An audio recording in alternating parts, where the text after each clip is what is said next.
When I was in college, there were a lot of kids who went right from high school to get a job. I don't think you can do that today. And kids today, I think, are pushed into college before they figure out what they want to study. My grammar school had this motto where college begins at 2. How do you feel about the education that you had? Everything I am in my life is because of my teachers. My parents were not the type that did homework and that studied with me. My parents both left school early. So education was key for me to make the difference in my life and not repeat that cycle. And that's what got me motivated to keep going and become I ended up with a master's degree in speech pathology. Well, I was the first person in my family to go to college, so there was no push to go, and I only went because my friends were going. And I'm so glad that I did, because it really afforded me a lot more opportunities. When I got into college, I didn't really have a passion for anything that I was really learning about, and then I met my husband.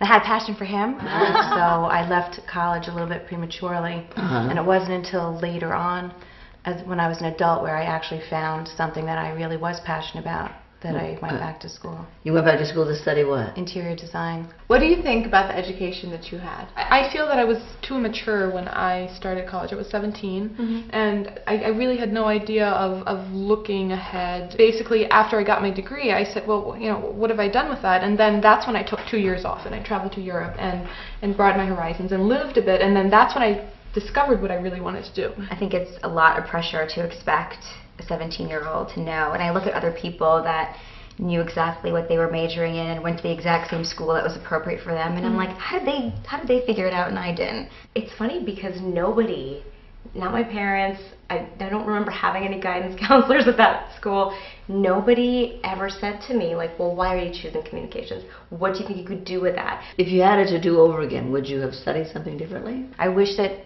maybe that I had been able to start when I was younger. And when I used to tell my dad I wanted to be a writer, yeah, writer, what does that mean? Are you crazy? I wanted to major in drama at school.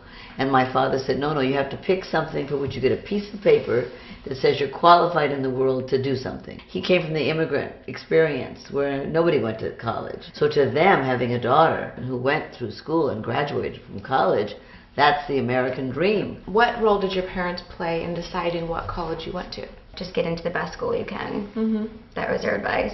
My parents are Russian immigrants, so it was a very foreign process to them. It was pretty much left up to me. My dad told me, well, Tulane University is in the same city that we are living in, and you're obviously not going away to school.